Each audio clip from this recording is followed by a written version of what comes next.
Anthony Hartwig here with a champion softball player profile. I am joined by Gabby Gradishar, the junior standout for champion. Gabby, thank you so much for taking the time to join us today. Yeah, thank you. So, one of the things we have to ask, I mean, obviously, junior as far as the class goes, but when you talk about on the field, experience on the varsity level here at champion, for all intents and purposes, second year player, you missed your freshman year, you come out last year as your first year with champion. What's it been like so far this year, having a year under your belt now, and to be able to lean on that experience and not feel like you're thrown into the shark infested waters like you were last year in the first year? Yeah, I mean, it's definitely better having confidence on the mound and just having a year experience and just knowing like it's almost the same team. I mean, only losing 3 last year is pretty good, but I'm just still playing my game and just having fun with it. Still early in the season, how much have you seen yourself leaning on things that happened to you last year, or leaning experiences last year, and saying, "I've been through this before," or "I've seen this before," "Have I done this before?" How much have you leaned on last year so far this year? Making it pretty far last year has really helped. I mean, just having the experience and really like getting to know my team and having them behind me has really helped and just keeping it rolling from last year has helped too. You talk about last year, you guys get all the way to the regional finals, one step away from the state semis. You fall in that game, but how hungry has that made you going into this year, wanting to make sure you guys can get back to that point and maybe if you're lucky get a win in that game and go to state? Everybody says like losing is the best thing to happen. I know everybody didn't want to lose that game, and neither did I. But I think that was really best for us because it made us feel like the anger and the hunger of wanting to get back there this year, and hopefully win it this year too. If you get into that position again, what lessons do you think that run in that game taught you about, what it takes that you're going to take into that game if you are lucky enough to get there to put yourself in a position to win this time? Yeah, I mean, I really think that working together as a team is definitely beneficial. I mean, we have to have that chemistry and really work together to get there. Talk about chemistry with your teammates. You have Addie Warzela, who's a junior as well, been catching you since you stepped on board at champion. And we just talked to her a couple of minutes ago, and she talked about how she's calling your pitches now. And talk about the relationship it's been like to build with your catcher and to now be, kind of working together out there on the field when you're pitching. I couldn't ask for anyone better. She's been my best friend and catcher for as long as I can remember. And just having her there, knowing that she's there for me and for the team is just amazing. You've always been close, but now this year that she's calling your own pitches, have you felt the chemistry get even stronger between you two, especially on the field? I have. It's almost like a mind connection that we have. I'm thinking of the next pitch and she's right there with me. So when we asked her about it, she said that obviously you have the veto right, and I said, there's probably not a lot of times that you have to shake off Adi Warzela, but in those times when you have to discuss stuff, or maybe you have a meeting in the circle or something like that, what's it like to have someone that you know so well to talk it through with and to be like, hey, this is what I'm seeing. What are you seeing? It's great. I mean, sometimes we'll have a disagreement, but once we talk it out, it's like we're on the same wavelength. And it really just works out having her there. Now that you're an upperclassman and the responsibilities go up a tick, right? So you're asked to be a little bit more when in regards to as a teammate, regards to as what you mean to this team leadership wise. What has it been like for you to kind of put a little bit more responsibilities on your shoulder now that you're getting closer and closer to senior year? It's really helped my leadership skills. Just knowing that we have a lot of freshmen and underclassmen has really helped me get out there and really help them learn the game and get that experience too. When you have a senior class like you do this year, obviously Bella Meyer going to play D1 after she graduates, and I know Mia Dowd, who is a great athlete on the soccer field and a leader, has joined the team this year. What's it mean to be able to take as much from that senior class as you can? So next year, you know exactly what it takes to be a good senior leader. Yeah, Mia, we haven't played together in a while, but it's great to have her. She's really stepping in and doing her job, and same with Bella. I mean, just the leadership there, it just really shows, and even for the underclassmen to take that role too. We haven't had a chance to talk to you since you made that big decision in the summertime about your, future, the shirt that you're wearing right now.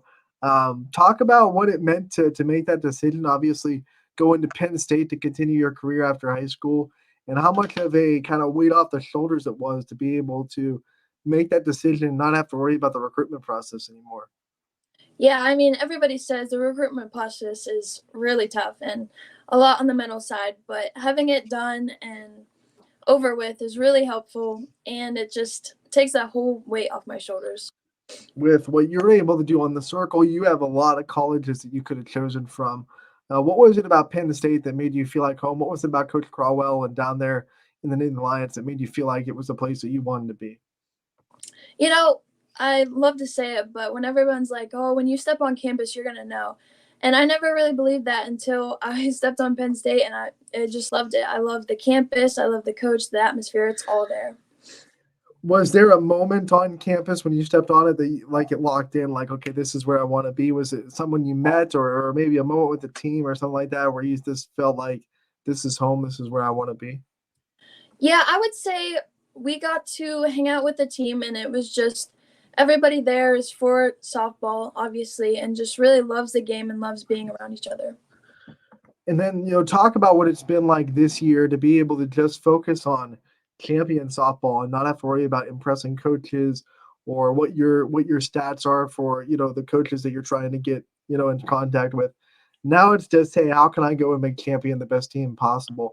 What's that been like for you this year? I mean, it's been amazing. You can really step back and just play the game you love and without overthinking everything and just go out there and have fun. Do you ever take a step back and realize like the area of softball you're in and look at all the players that are committing to colleges around the area on your team, two Division I players, and you got Addie going to Slippery Rock, and you got so many players in this area going off to play college, and you get to be, playing with and against them. Does that, you think, make you that much of a better softball player? I truly do believe that just growing up in this area, I mean, we're known for softball around here, and just playing with all the great competition around has really helped me develop as a player. What excites you the most about being able to now call yourself a softball commit and to be able to have that dream accomplished of playing college softball?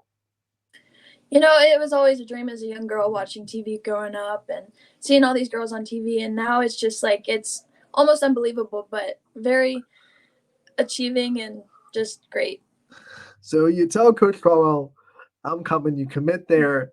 Who was the first person that you told that you were committed to Penn State once it happened? Um, I'd have to say Addie was the first person. When you had that moment, what was it like to call your catcher and be like, "Hey, I know where I'm going, and this is going to be my home for the 4 years after high school." It was unreal. I mean, it felt like I was talking, like making a dream, but just knowing that she was there for me and so excited just made me feel great. Talking about this year, and we've talked about the team's goals. Obviously, everyone wants to get back to regionals this year. What are some of your individual goals, things that you want to accomplish before the season's over? I'd have to say becoming more of a leader. That's always been one of my goals, and really just being there for the team and helping each and every one of the players get better.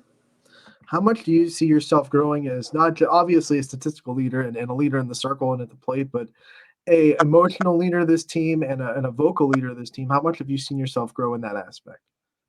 A tremendous amount, even from freshman year when I was hurt, really helped me get out there and get out of my shell a little bit because I'm a little bit of on the quieter side. But really getting out there and be able to cheer for my teammates has really helped. I brought up on the plate. We have to talk about your offense because it does not slump at all. You had the most home runs of anyone in the YSN family last year. What's it like to switch on and off, go from pitcher to hitter, and to be able to put on the helmet when you have to, and to be in hitter mode, and then obviously go out in the field and be in pitcher mode when you have to do that too? A lot of people say it's a lot, and I get that. But for me, it's kind of like they work together. When I'm not pitching well, it's like, okay, I can go out and hit and, recover from that in the same way, opposite way. And it's really just helped me, like, as a hitter pitching too. Like, okay, what would she throw me on this pitch? And then the same thing for pitching as well. How much of like do you kind of scout yourself a little bit and say, here's where when you're working on your swing, here's how pitchers would attack me, here's how I would attack myself, and then use that to make your adjustments? Yes, that's exactly what happens. I mean, it's just it helps me so much as a pitcher as well, because I know there's a lot of hitters like me as well, and just really going at them as I would go at myself. Might be a lot of hitters close to you, but not a lot of hitters like you. I promise you that. When you think about, being able to do all the things that you've been able to do on the softball field, let's talk about your support system, your role models, the people you look for in your life that have helped you and guided you there. Who are some people that come to mind when you think of people along this journey that you really wouldn't be able to be here without? Yeah, I'd have to say my parents first of all. I mean, they have supported me all the way through, from hours at the fields and hours traveling everywhere to go play, and then along with my travel coaches have really pushed me to be the best player I am, really. We got to talk about some deeper family ties because some different Bronco fans might know your last name, and obviously there was a big Hall of Fame announcement a couple of months ago. What's it like to be a part of this family and to have that moment for your family and for the people that obviously that you come from? Yeah, I mean, it's an honor. I mean, carrying on the tradition of going to college to play sport is really cool, especially with my name, and then just keep doing me. Do you ever get like random people that know your last name ask you like, hey, are you related to this person, or do and stuff like that, and you get to kind of realize how much of an impact your family name has? Yeah, I have people ask me that a lot, and it's really cool because it's like people I don't even know, they know him, and then it's just crazy. One of the things that champion softball is so good at when we're talking about legacy is obviously building up from the youth and wanting the young players to want to come up and be what the varsity is now. What are some of your favorite things about working with the youth of champion and to build those players up so that when you're gone, the champion softball program continues putting out this great talent and putting out these winning softball teams? Yeah, so this year we actually had our second annual youth camp, and I just love that because seeing all these young girls with the same love of the sport that I had growing up, it's just really, it. I love it, helping them and letting them know that it's a reality and it can happen and just put the work in. Because of the success you're having, there are a lot of girls that look at you as saying, I want to be like Gabby Gradisher. I want to be where she's at when I grow up. What's that like for you to realize that you're a role model and that people want to be like you when they grow up? It's amazing. I mean, really watching each and every step, I got to make sure doing the right things and knowing that all these young girls are watching me and are inspiring to be like me is just really showing them that it's possible, it can happen. Who were some of your role models in the softball world when you were growing up? People that you wanted to be like when you grew up? I had to say Jenny Fitch. I loved her growing up. Ever since I wanted to be a pitcher, I always followed her. Shocker. I think that's probably every pitcher's answer at some point in their life. Have you had the chance to meet Jenny? I have not. Okay. Well, if you had the chance to kind of pick her brain and ask her some questions, what would you want to ask her? What would you want to know about her journey and the things that she's gone through? I would probably have to ask her like what were her major setbacks and how'd she like recover from them, and just a whole lot about the mental side because we all know that softball is 90% mental and 10% talent. When we talk about your adversity that you've faced more than most already in your career. What were some things that you did to get through it? When someone asks you for that advice, hey, I'm going through something, how do you get through it? What did you do? What were some of your techniques to get through the mental and physical adversity that you've already faced? Personally experience with my knee, I would always tell myself like small goals, set small goals, and go towards those rather than in the long run because that really helps it keeping it like pushing forward and not looking like, okay, I'm going to be out for 9 months, like this is awful, but Mhm. rather than, okay, I'm starting running next week, and just small things like that. All right, we can't let you go without having some fun with this interview. We asked Addie Warzela this, so we have to keep it fair and ask you it too. What are some of your softball icks? It's kind of a trend on TikTok right now. Some things that when you see them on the softball field, they make you cringe. um I'd have to say when people wear the visors like not over their ears, that it just doesn't sit right with me. What would your walk-up song be? Like, if you have a walk-up song, what do you want it to be? I would probably say "Put On" is a pretty good one. Do you think since you hit well and you pitch well, do you have different?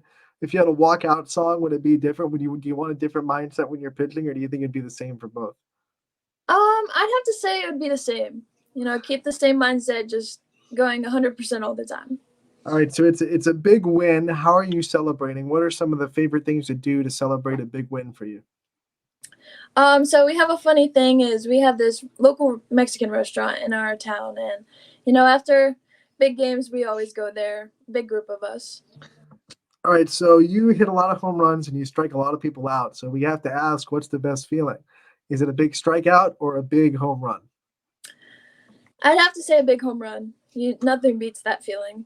When you get to cross that third base and you see your team all at home plate, can you put into words what that feels like, especially if it's like a go-ahead home run or a walk-off home run or a home run in a really big moment?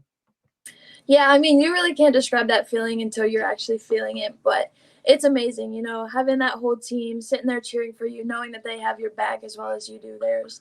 It's just amazing. We also do want to ask you about Coach Weaver real quick because obviously she's a brand new Hall of Famer and she got her 500th career win earlier this year, and you were able to be a part of that. What was it like to put yourself as a part of her journey and to say that you were able to get her that milestone and to now call her a Hall of Fame coach? What's it been like? You know, it's an honor being able to play under her. I've said multiple times, but she is just an amazing person. And just, you can't beat her. I mean, she's there all the time, putting her work in as well as we are. And she just loves the game as much as she loves us. This is going to be hard because I'm sure she's taught you a lot and given you a lot of great softball knowledge. But if you had to pick maybe one aspect of your game that you think has grown the most because of your being coached by Coach Weaver, what do you think it'd be? I'd have to say the mental part. I mean, she really helped me through my freshman year getting through that and just really telling me to keep my composure throughout everything that goes on in the game. All right, Gabby, before we let you go, as always with the player profiles, we want to give you the chance to thank the people that are in your life, your support system, and the people that you think deserve the limelight a little bit in this interview. Yeah, I mean, first of all, I want to thank God because without Him, nothing's possible. And just my parents, my family, and my friends just really support me. All right, Gabby, we want to thank you so much for your time. We appreciate it. We wish you the best of luck the rest of your junior season, and we know we'll be out there seeing you real soon. Thank you.